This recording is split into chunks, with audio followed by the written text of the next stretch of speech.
Jumpa lagi di channel Skysun Solution. Di video ini, kita akan belajar mengenai operator, yaitu simbol yang dapat kita gunakan untuk melakukan operasi, khususnya di dalam bahasa pemrograman JavaScript. Berdasarkan jenis operasinya, operator yang akan kita pelajari di dalam video ini dibagi menjadi 4 bagian, yaitu yang pertama adalah operator aritmatika, yaitu simbol yang kita gunakan untuk melakukan operasi dasar aritmatika atau matematika, seperti untuk melakukan penambahan, pengurangan, perkalian, dan lain-lain. Yang kedua adalah operator penugasan. Operator ini telah kita pelajari pada video sebelumnya, yang berfungsi untuk menugaskan variabel untuk mengingat suatu nilai. Simbol yang digunakan adalah sama dengan, dan dalam video ini kita akan mempelajari lebih lanjut mengenai operator penugasan. Yang ketiga adalah operator perbandingan. Operator ini kita gunakan untuk membandingkan suatu nilai, apakah nilai tersebut sama dengan nilai lain, apakah lebih besar atau lebih kecil. Dan yang keempat adalah operator logika, yaitu operator yang digunakan untuk membandingkan dua kondisi logika, yaitu logika benar dan logika salah.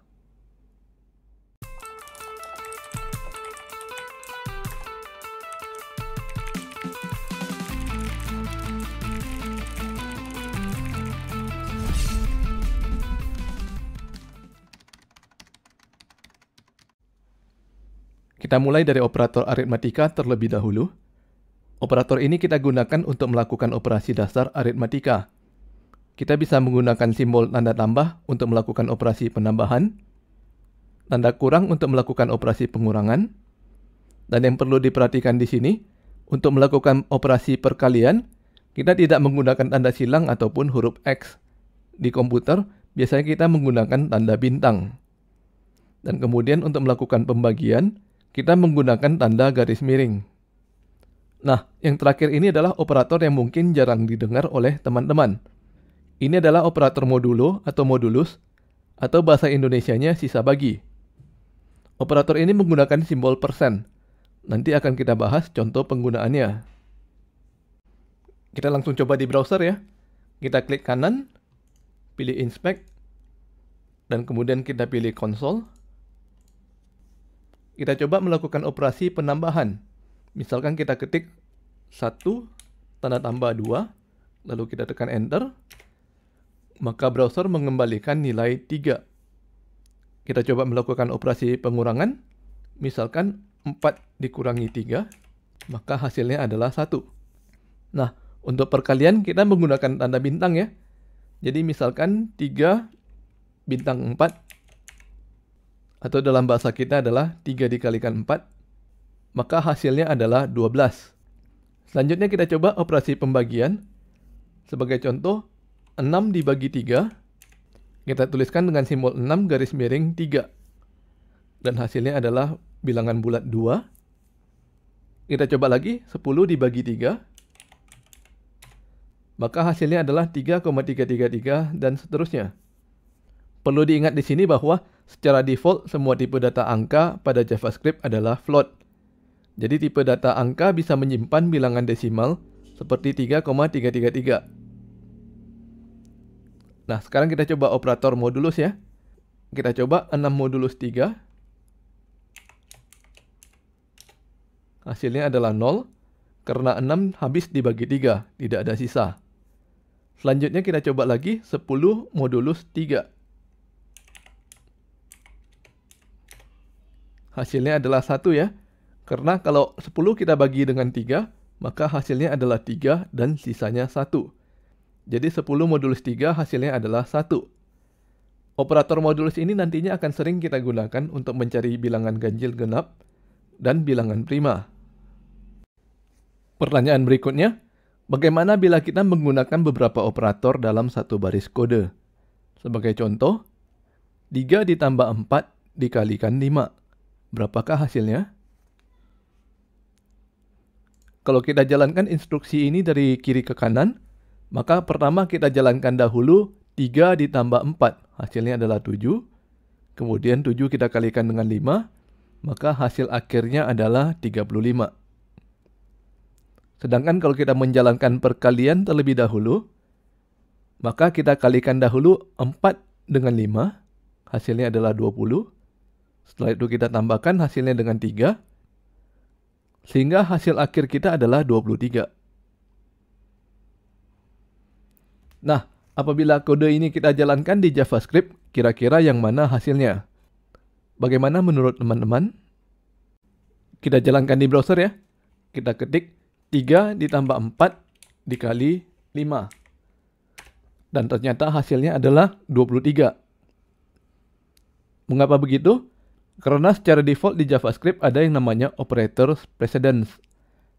Operator kali dan bagi tingkatnya lebih tinggi daripada operator tambah dan kurang.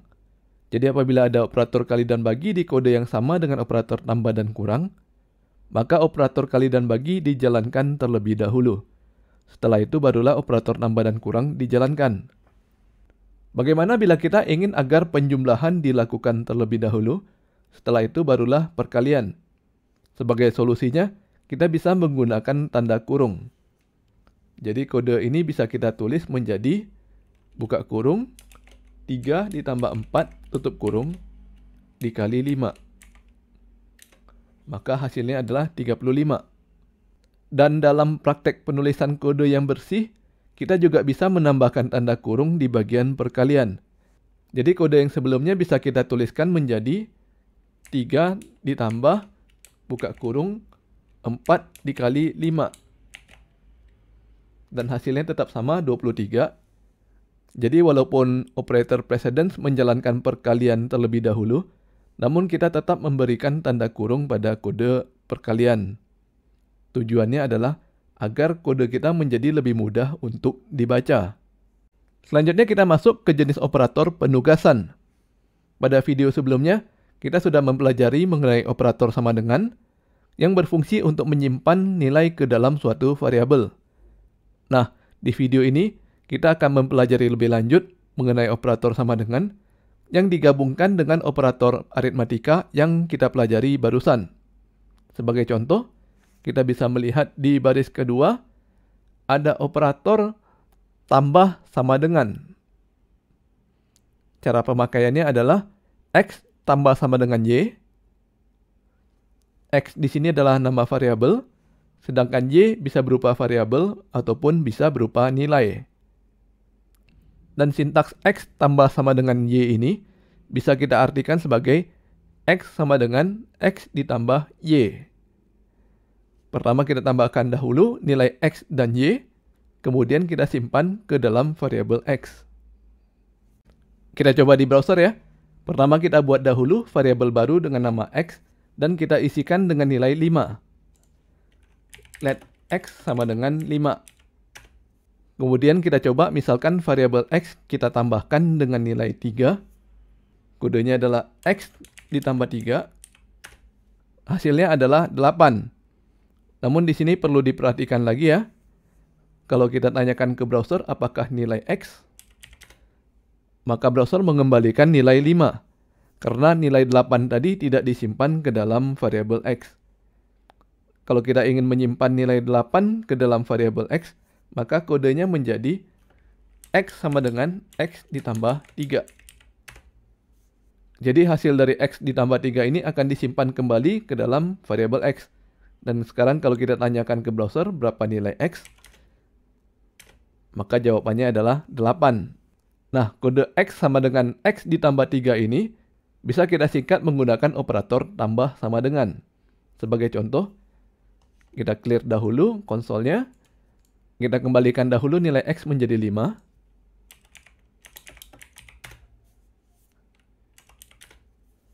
Dan sekarang kita jalankan kodenya X tambah sama dengan 3. Artinya kita menambahkan X dengan nilai 3, dan kemudian hasilnya disimpan ke dalam variabel X. Kita cek berapa nilai X, dan sekarang jawabannya adalah 8. Nanti teman-teman bisa mencoba sendiri untuk operator-operator lainnya, seperti kurang sama dengan, kali sama dengan, dan bagi sama dengan. Selanjutnya kita masuk ke materi operator increment dan decrement. Simbol yang digunakan adalah plus untuk increment dan min untuk decrement. Sebenarnya operator ini masih sama fungsinya dengan operator plus sama dengan dan minus sama dengan. Perbedaan utamanya di sini adalah nilai yang bisa kita gunakan di sini hanyalah nilai 1. Jadi kalau kita menuliskan kode x++, artinya kita menambahkan variabel x dengan nilai 1 dan kemudian menyimpan hasilnya ke dalam variabel x. Begitu juga dengan decrement atau minus-minus.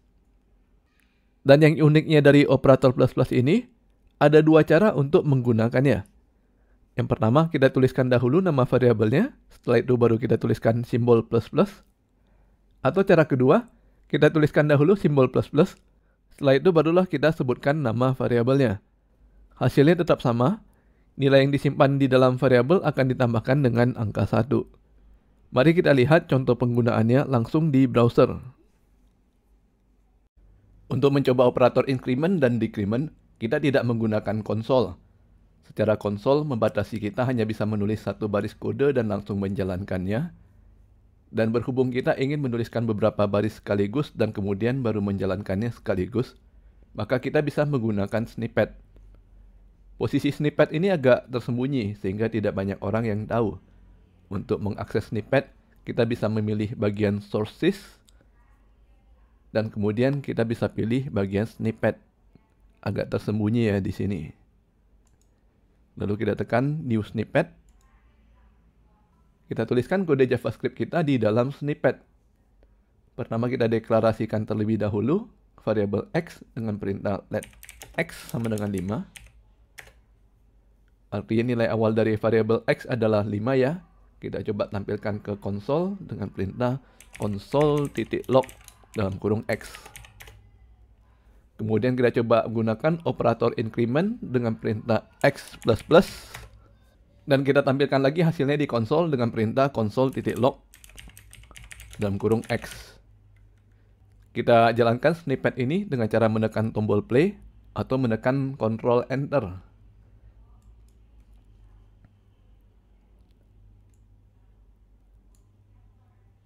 Hasilnya yang pertama adalah 5. Ini adalah konsol log pertama. Setelah kita memasukkan nilai 5 ke dalam x, setelah itu kita menjalankan increment x++ sehingga nilai x berubah menjadi 6. Dan pada saat kita tampilkan hasilnya adalah 6. Kalau misalkan kita ganti kode x++ menjadi ++x, pertama kita clear dulu konsolnya, dan kita jalankan. Maka kita mendapatkan hasil yang sama ya. Nilai awalnya 5 dan nilai berikutnya adalah 6. Jadi apa bedanya x++ dengan ++x? Kita coba lagi ya dengan kode yang sedikit lebih rumit. Setelah kita membuat variabel x, kita buat lagi variabel y dengan perintah let y sama dengan x++ dikali 2. Jadi dalam satu baris kode ini kita menjalankan dua perintah ya. Yang pertama adalah nilai x dikalikan dengan 2 dan disimpan ke dalam variabel y. Dan yang kedua adalah nilai x ditambahkan dengan 1. Selanjutnya untuk perintah console.log kita ubah sedikit ya menjadi dalam kutip x sama dengan ditambahkan dengan x. Dan untuk console log yang kedua kita ubah juga menjadi dalam kutip y sama dengan ditambah y. Kita clear konsol terlebih dahulu. Lalu kita jalankan snippetnya. Maka kita mendapatkan hasil x sama dengan 6 dan y sama dengan 10. Kita lihat lagi ke kode kita. Pada baris pertama kita menyimpan nilai 5 ke dalam variabel x. Dan kemudian di baris kedua kita meminta browser untuk mengalihkan x dengan 2. Hasilnya adalah 10. Dan disimpan ke dalam variabel y. Jadi di sini nilai y adalah 10. Dan kemudian kita melakukan increment ke x sehingga nilai x berubah menjadi 6. Maka hasil akhirnya nilai x adalah 6 dan nilai y adalah 10. Sekarang kita ganti kode kita dari x++ menjadi ++x. Kita clear konsol dan kita jalankan lagi snippet ini. Dan kita mendapatkan hasil yang sedikit berbeda ya. nilai X adalah 6 dan nilai Y adalah 12. Kenapa bisa begitu? Kita lihat lagi ke kode kita. Di baris pertama, kita memasukkan nilai 5 ke variabel X. Dan di baris kedua, berhubung operator increment berada di depan, artinya kita melakukan increment terlebih dahulu ke variabel X. Nilai 5 kita increase menjadi 6, sehingga sekarang nilai X adalah 6. Dan kemudian kita baru menjalankan X dikali 2. Hasilnya adalah 12, dan nilai 12 inilah yang disimpan ke variabel Y. Maka hasil akhirnya nilai X adalah 6 dan nilai Y adalah 12. Jadi itulah perbedaan antara X++ dan plus X ya. Increment X++ dilakukan setelah kode dijalankan, sedangkan increment plus X langsung dilakukan sebelum kode dijalankan. Teman-teman bisa mencoba sendiri untuk operator decrement ya. Nantinya operator increment dan decrement ini akan sering kita gunakan pada saat kita melakukan looping atau pengulangan. Selanjutnya kita masuk ke jenis operator perbandingan. Operator ini berfungsi untuk membandingkan dua buah operan dan selalu menghasilkan nilai yang berupa boolean, yaitu benar atau salah. Apa saja yang termasuk di dalam operator perbandingan? Nah, untuk membandingkan apakah suatu nilai sama dengan nilai yang lain, maka kita menggunakan simbol dua buah sama dengan. Untuk membandingkan apakah nilainya tidak sama dengan nilai yang lain, maka kita menggunakan simbol tanda seru sama dengan. Dan kemudian ada operator strict sama dengan yang menggunakan simbol 3 buah sama dengan. Dan strict tidak sama dengan yang menggunakan simbol tanda seru dan 2 buah sama dengan. Nanti akan kita bahas lebih lanjut mengenai apa yang dimaksud dengan strict. Di bawahnya ada lagi operator lebih besar, lebih kecil, lebih besar sama dengan, dan lebih kecil sama dengan. Kita langsung coba di browser. Kita buka kembali konsol. Pertama kita buat dahulu variabel n dengan nilai 5. Let n sama dengan 5. Sekarang kita coba bandingkan ya, apakah n sama dengan 5. Kodenya adalah n sama dengan 5. Jawabannya adalah true. Nah, bagi teman-teman yang baru belajar coding, di sini mesti diperhatikan ya. Kalau kita hendak melakukan perbandingan, maka tanda sama dengan harus kita tuliskan sebanyak 2 kali. Di sini sering terjadi kesalahan typo, di mana tanda sama dengannya hanya ditulis 1 kali saja. Kalau kita tulis n sama dengan 5, ini artinya sudah menjadi operator penugasan. Artinya kita meminta browser untuk memasukkan nilai 5 ke dalam variabel n. Sekarang kita coba lagi bandingkan variabel n dengan nilai lain, misalkan 6. N sama dengan 6. Maka hasilnya adalah false, karena nilainya tidak sama ya. Sekarang kita coba operator tidak sama dengan. Operator ini merupakan kebalikan dari sama dengan, sehingga yang tadinya kita mendapatkan jawaban true akan menjadi false, sedangkan yang tadinya mendapatkan jawaban false akan menjadi true. Simbol yang digunakan adalah tanda seru sama dengan, dan kita langsung coba ya, apakah nilai n tidak sama dengan 5. N tanda seru sama dengan 5. Jawabannya adalah false. Lalu kita coba lagi, apakah n tidak sama dengan 6. Dan jawabannya adalah true. Jadi jawabannya kebalikan dari operator sama dengan ya. Pertanyaan berikutnya, apakah 5 dengan tipe data angka sama dengan 5 dengan tipe data string? Kita coba ya. N sama dengan dalam tanda kutip 5. Hasilnya adalah true. Kalau kita coba lagi ya. Angka 5 sama dengan dalam tanda kutip 5. Jawabannya tetap true. Jadi JavaScript bisa secara otomatis membandingkan dua tipe data yang berbeda dan memberikan jawaban true apabila nilainya sama. Apabila kita ingin agar JavaScript memeriksa nilainya sama dan tipe datanya harus sama juga, maka kita menggunakan operator strict sama dengan. Simbol yang kita gunakan adalah tanda sama dengan sebanyak 3 kali. Kita coba tuliskan kodenya. N sama dengan dalam tanda kutip 5. Dan sekarang kita mendapatkan jawaban false. Karena tipe datanya N adalah angka, sedangkan tipe data 5 dalam tanda kutip adalah string. Jadi walaupun nilainya sama, namun tipe datanya berbeda. Jawabannya adalah false. Oke ya, teman-teman bisa mencoba sendiri operator perbandingan lainnya. Sekarang kita masuk ke bagian terakhir dari video ini, yaitu operator logika. Ada 3 buah operator logika, yaitu AND, OR, dan NOT. Untuk operator AND, kita menggunakan simbol tanda ampersand sebanyak 2 kali. Untuk operator OR, kita menggunakan simbol tanda pipe sebanyak 2 kali. Di keyboard standar, biasanya tanda pipe ini berada di atas tombol Enter. Untuk operator NOT, kita menggunakan tanda seru. Kita lihat truth table dari logika AND. True dan true menghasilkan true. True dan false menghasilkan false. False dan true menghasilkan false. False dan false menghasilkan false. Atau singkatnya, kita hanya bisa mendapatkan nilai true apabila keduanya true. Apabila ada salah satunya saja yang false, maka logika AND akan menghasilkan false. Kita masuk ke contoh kasus untuk penggunaan logika AND. Misalkan kita hendak mencari orang dengan usia produktif. Produktif di sini maksudnya adalah usia di antara 15 hingga 64 tahun. Maka logika yang bisa kita gunakan adalah age atau umur lebih besar dari 15 dan age lebih kecil dari 64. Apabila umurnya memenuhi kedua kondisi, artinya benar. Apabila ada salah satu kondisi yang tidak terpenuhi, artinya salah. Atau logika lain yang bisa kita gunakan adalah age lebih besar sama dengan 15 dan age lebih kecil sama dengan 64. Kita menggunakan logika ini apabila umur tepat 15 tahun dan 64 tahun termasuk ke dalam usia produktif. Kita coba di browser, kita buat variabel baru yaitu let age sama dengan 25.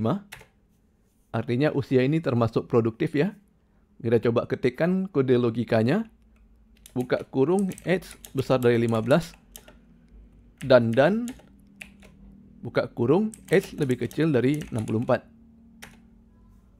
Maka kita mendapatkan hasil true. Karena 25 lebih besar dari 15 dan 25 lebih kecil dari 64. Apabila kita ubah usia kita menjadi terlalu muda, misalkan sekarang age sama dengan 10.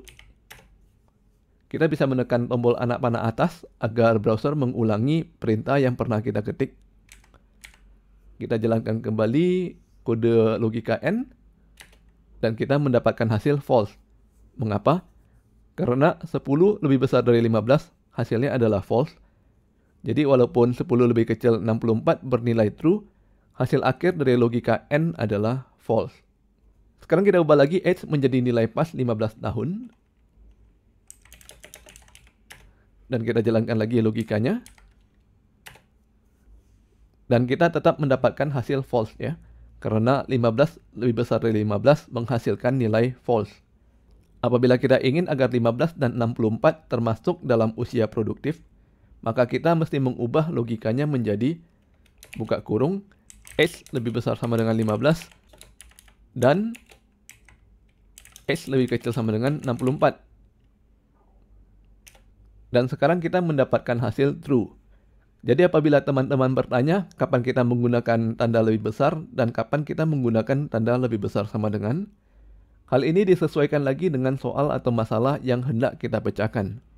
Apakah nilai yang kita tunjuk termasuk benar atau tidak? Sekarang kita masuk ke operator logika OR. Kita lihat ke truth table-nya. True or true menghasilkan true. True or false menghasilkan true. False or true menghasilkan true. False or false menghasilkan false. Atau singkatnya, apabila ada salah satu kondisi yang benar, maka kita mendapatkan hasil true. Dan kita hanya bisa mendapatkan false kalau kedua kondisinya salah. Kita lihat ke contoh kasus penggunaan logika OR. Di sini kita mencari orang yang usianya non-produktif, yaitu orang dengan usia di bawah 15 tahun, dan orang yang usianya di atas 64 tahun. Perhatikan pada gambar, di sini ada dua daerah yang menghasilkan true, yaitu lebih kecil dari 15 dan lebih besar dari 64. Untuk menyelesaikan masalah ini, kita menggunakan logika OR. Kodenya adalah buka kurung, age lebih kecil dari 15, tutup kurung, OR, buka kurung, age lebih besar dari 64, tutup kurung. Kalau misalnya umur bernilai 10, pada kondisi pertama age lebih kecil dari 15 menghasilkan true. Pada kondisi kedua age lebih besar dari 64 menghasilkan false. Dan berhubung kita menggunakan logika OR, maka true or false menghasilkan true. Begitu pula apabila umurnya berada di atas 64.